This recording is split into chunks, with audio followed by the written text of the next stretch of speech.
Hello students, welcome back to the channel.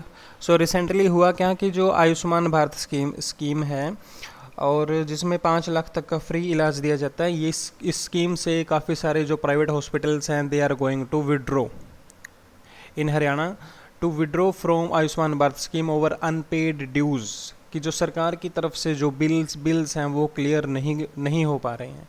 इस वजह से जो प्राइवेट हॉस्पिटल्स हैं वो इस स्कीम से विड्रॉ कर लिया। मतलब अब आपको 5 लाख तक का जो फ्री इलाज मिलता था प्राइवेट हॉस्पिटल्स में, वो अब इन्होंने अल्टीमेटम दिया है 7 अगस्त तक का, उसके बाद से आपको नहीं मिलेगा।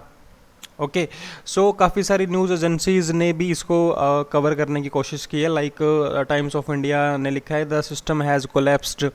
इकोनॉमिक टाइम्स ने भी इसको कवर किया है। India today 650 Haryana hospitals threaten to withdraw from. तो ये हुआ क्या जानते हैं। In a massive blow to beneficiaries of Ayushman Bharat health scheme, around 650 private hospitals across Haryana are set to stop providing treatment under the scheme from August 7 unless the government clear outstanding reimbursements amounting to 500 crore. The Indian Medical Association Haryana unit warned on Tuesday. तो देख रहे हो आप कि जो 500 करोड़ की जो pendency है, 500 करोड़ तक के अभी तक बिल पेंडिंग है जो फ्री इलाज किए गए थे आयुष्मान स्कीम के तहत। ठीक है, तो आईएमए ने ये एक वार्निंग दी है कि हम 7 अगस्त के बाद जो ये फ्री इलाज चलता था हॉस्पिटल्स में वो नहीं होगा। सरकार पहले पेंडेंसी क्लियर करे। काफ़ी ह्यूज पेंडेंसी है, 500 करोड़ की पेंडेंसी बहुत ज़्यादा है इसमें। ठीक है, सो नेक्स्ट इसमें हम देखते हैं कि calling the situation a chronic breakdown of the scheme's administration in the state, the IMA said hospitals have received only 10 to 50% of their billed amount since March. Some have already started refusing new patients while others are using their own savings just to keep going. तो हुआ क्या कि सरकार ने सिर्फ 10 से 15% ही bill का जो अमाउंट है वो क्लियर किया है मार्च से लेके अभी तक। अगस्त अभी आ चुका है। ठीक है, और अभी जो नए पेशेंट्स हैं उनको मना कर रहे हैं जो हॉस्पिटल्स है कि अभी इलाज नहीं कर सकते। ठीक है, क्योंकि पेंडेंसी ही बहुत ज़्यादा है सरकार की तरफ से। नेक्स्ट इसमें हम बात करेंगे कि जो महावीर जैन है, president of Indian medical association Haryana के, वो क्या कहते हैं, the situation is worse than before. ये जो सिचुएशन है ये पहले से बहुत ज़्यादा ख़राब है। Hospitals can not continue offering free treatment under the scheme without timely reimbursements. We are now at a point where running the system is financially impossible. ये काफ़ी बड़ी स्टेटमेंट है। इसमें ये कह रहे हैं कि भाई हमारे लिए सिस्टम को चलाना अब पॉसिबल नहीं है, फाइनेंशियली हम अफोर्ड नहीं कर सकते। अब जो ये फ्री ट्रीटमेंट है इसको हम नहीं दे सकते जब तक सरकार हमारे जो बिल्स हैं उनको क्लियर नहीं करेगी, जब तक टाइमली रिम्बर्समेंट्स नहीं होंगे।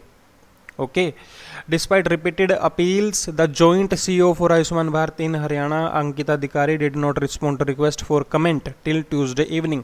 इन्होंने जो सीईओ आयुष्मान भारत की, इसको भी काफ़ी सारे इन्होंने रिक्वेस्ट भेजी लेकिन इनके पास कोई उसका रिस्पॉन्स नहीं आया। Hospitals in Gurgaon including park hospital, centre for sight, Pushpanjali hospital, Muskan dental and Kamal hospitals are among those plan to suspend service. ये हॉस्पिटल्स हैं जो सस्पेंड करने की सोच रहे हैं अभी। A doctor at one of the facility confirmed we will stop new admission under Ayushman Bharat from August 7. Emergency services will continue but planned procedure will be hold on. ठीक है, कहीं ना कहीं emergency services को ये continue करेंगे लेकिन जो प्लान्ड जो मतलब अदर देन एमरजेंसी सर्विसेज हैं वो सारी होल्ड पे चली जाएंगी। तो कहीं ना कहीं इसमें सरकार को इंटरवीन करने की ज़रूरत है। जो पेंडेंसी की किस लेवल पे क्या है, इशू क्या है कि किस वजह से क्लियर नहीं हो पा रहे, उस चीज़ को संज्ञान में लेने की ज़रूरत है। द आयुष्मान भारत स्कीम ये 2018 में शुरू हुई थी, launched by centre in 2018, aimed to provide cashless health coverage of up to 5 lakh annually to economical vulnerable families. However, delay in processing claims and disbursing payment have increasingly strained in its implementation. ये जो scheme है 5 लाख तक का इसमें free इलाज था, लेकिन जो ये क्लेम्स में डिले होता जा रहा है, जो पेमेंट्स नहीं क्लियर हो रही, उसकी वजह से इसकी इम्प्लीमेंटेशन में काफ़ी इश्यूज आ रहे हैं। द आईएमए ने जनवरी में भी एक ऐसी वार्निंग जारी की थी कि हम अब इलाज नहीं करेंगे, लेकिन कहीं ना कहीं उसमें फिर सरकार ने एश्योरेंस दी कि हाँ भाई आप कंटिन्यू करिए, पेमेंट क्लियर हो जाएगी। दिस टाइम डॉक्टर से they have reached a breaking point, लेकिन अब एक ब्रेक पॉइंट आ गया है कि इससे आगे हम काम नहीं कर पाएंगे। पेमेंट जो पेशेंट है उनके अंदर भी एक डर है कि अब क्या होगा, कहीं ना कहीं जो इलाज नहीं होगा तो कहीं ना कहीं दिक्कतें बढ़ेंगी। Unless the state administration intervenes swiftly, the withdrawal of private hospitals could severely limit access to critical health care for thousands of low income patients across Haryana.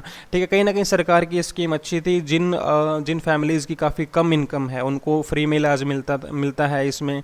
तो कहीं ना कहीं सरकार को इसमें इंटरवीन करने की ज़रूरत है, जो किस लेवल पे ये इशू आ रहा है, क्यों पेंडेंसीज हैं इतनी सारी, 500 करोड़ की पेंडेंसी बहुत ज़्यादा है। ठीक है, और सरकार का एक काइंड से एक एम्बिशियस प्रोजेक्ट है, काफ़ी सारी जो स्पीचेज़ हैं उसमें भी इसका जिक्र किया जाता है कि हम आयुष्मान भारत लेकर आए, हम आयुष्मान भारत लेकर आए, लेकिन कहीं ना कहीं ये पेंडेंसीज़ को क्लियर करने की ज़रूरत है, तभी जो लो इनकम फैमिलीज़ जो पेशेंट्स हैं वो इसका आगे भी लाभ उठाएंगे। तो सरकार को इसमें इंटरवीन करने की ज़रूरत है। ओके, सो मिलते हैं नेक्स्ट लेक्चर में। And to follow me on Telegram, this is my Telegram channel, Harsh Classes IND. You can share your comments and suggestions here. Please do subscribe, share and like the channel and share also with your friends. मिलते हैं अगले lecture में।